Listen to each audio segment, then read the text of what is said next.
Welcome to Just Saying. This is a weekly webcast forum on the Standard Democrat website.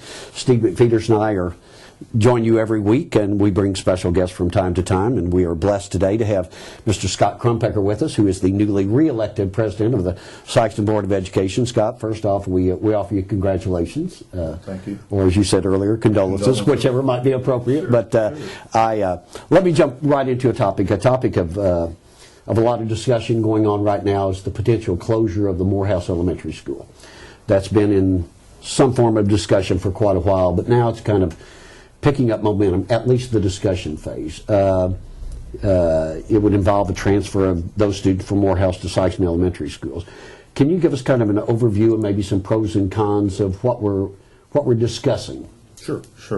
Well, as you know, our budget, not just school budgets, but state, federal budgets are all being affected, and this brought about an awareness to look into, what budget impact closing Morehouse School would have. Right. Coupled with the fact that Morehouse has not met AYP Right. in several years, and it's getting to the point that academically something is going to have to be done after this school year.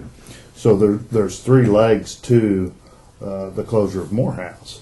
There is the academic portion of it. Right. There's the budgetary or the financial portion of it. Mm-hmm. And then there's, as you know, the community aspect. Absolutely, of it. yeah. And that is the one that is more emotional. Right. And that is probably where the resistance is going to come from, and rightly so. You guys know where I'm from. Absolutely, yes. And my brothers and sister went to school at Morehouse and were graduates there, and my family's got a long history in Morehouse, and so it's hard to relate to the community aspect when you're not from the community. Right. Sure. I know there's a picture in the Morehouse gym of Dan Jennings with hair. So It's an old picture. It's an old picture. Absolutely. I know he'll appreciate that. Sorry, Dan. But I know the budget restraints, and I'm sure you could absorb those students probably fairly easily at the existing other facilities. Is that?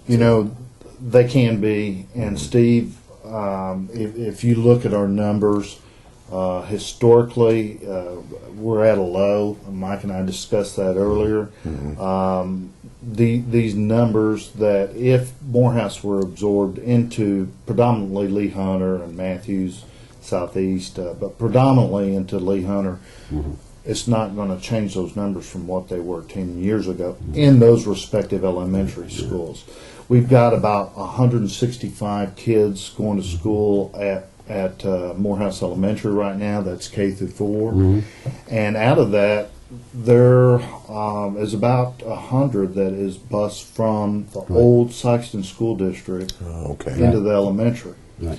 So, there's going to be mixed emotions. Those that are having their kids bused may feel that they've got a shorter drive to go to school. Right. And economically, it may be better for them.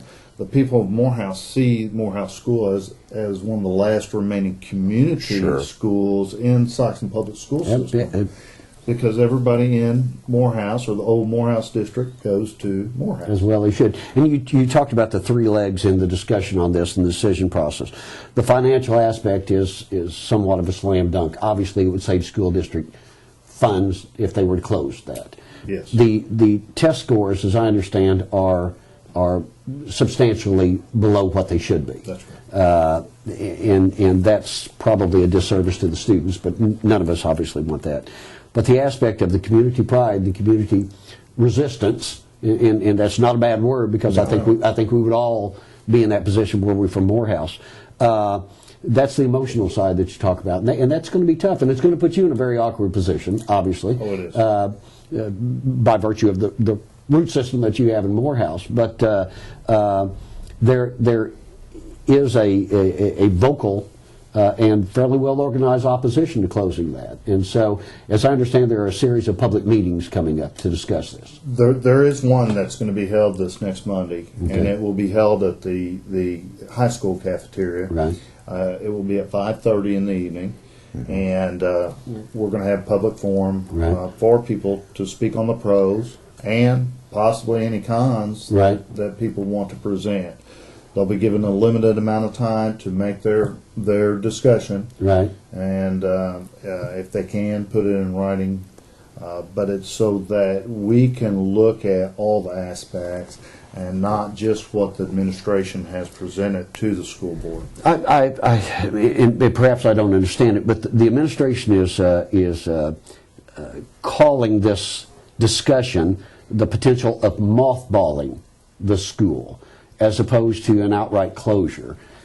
Is there a difference in that? Does mothballing perhaps mean that it could be utilized down the road? Sure, and right now, because of our current infrastructure in Sykeston, we may be able to absorb those students, but we don't know what the future may bring. Right, right. Let's say, for instance, that the Open School Act passes. Yes.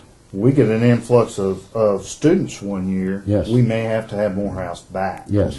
So we're looking at it from the standpoint that it shouldn't necessarily be closed and done away with, Right.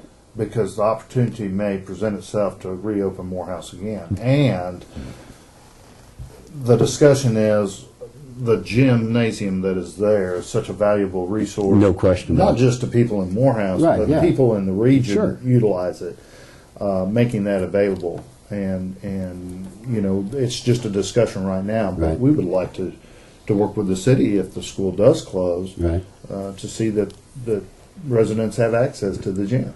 You know, your budget restraints are not just there, they're throughout the school system. What kind of challenges is that causing the board right now with the lack of resources? Well, it's pretty deep, Steve, and you know, a lot of our budget depends on what the state passes. Sure it And does. right now, they're looking at the funding formula. As you know, there were 4 senators that filibustered to stop the stimulus money for the edu-jobs that would have came direct to schools.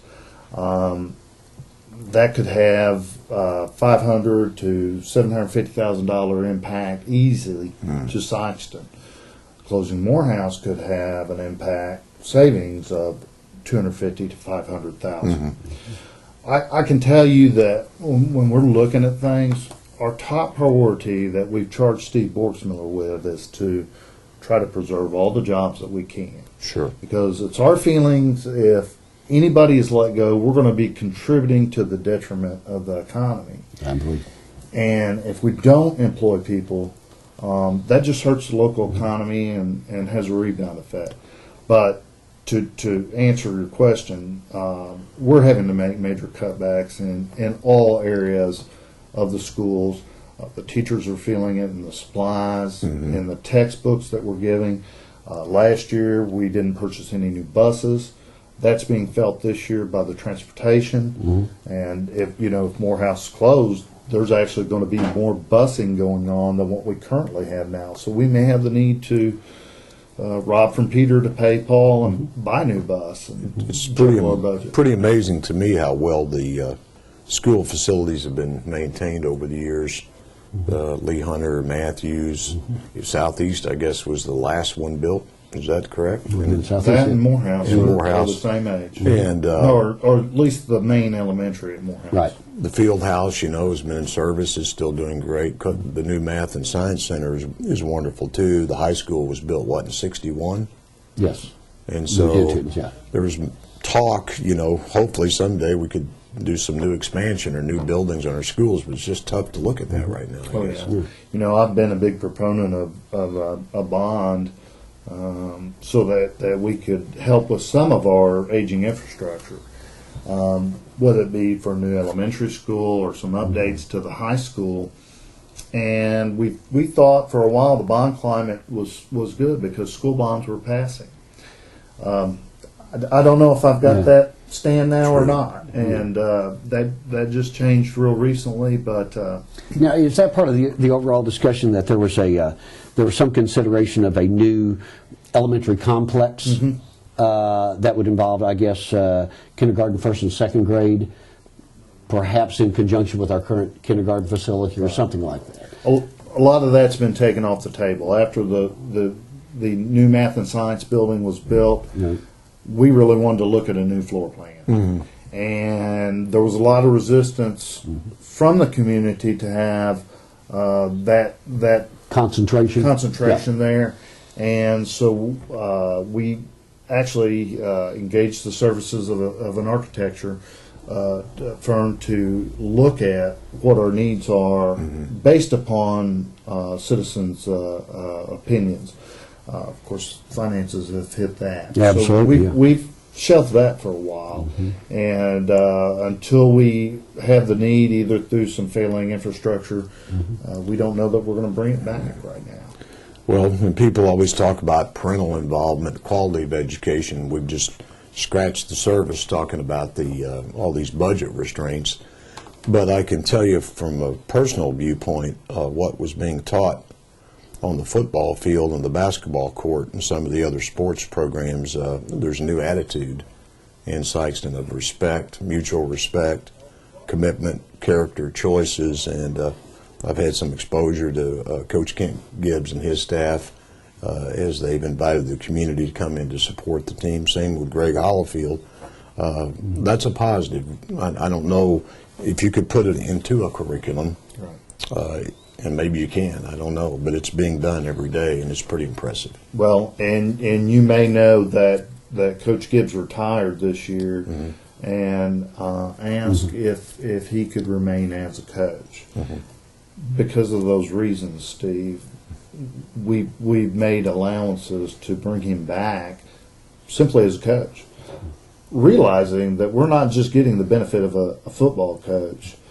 We're getting the character education. Really and truly, these kids are being taught something that maybe they haven't been taught in the home, that we can reach out and teach them in the school. But I think manners and just overall respect is something that he brings to the table. Well, I think the responding to it is very evident. It's not just about winning. Winning's an outcome when you have a good foundation. Yes. But Make those choices. it's That's right. really impressive to see, and it's somewhat contagious throughout the community. Well, it's pretty nice as a school board member when you get an email from your superintendent that comes from a referee at a ball game saying how great these kids acted on the field, Yeah. how good they were, not just to the officials, but to the opposing The team. opposing team, Yes. yeah. Yes. And if Coach Gibbs and others can take this approach, which is a proactive approach, and it's a very positive approach, and spread that throughout the school system, throughout the student body, I mean, that's undoubtedly one of the most positive steps that we could take as a school system, or as a community as far as that goes.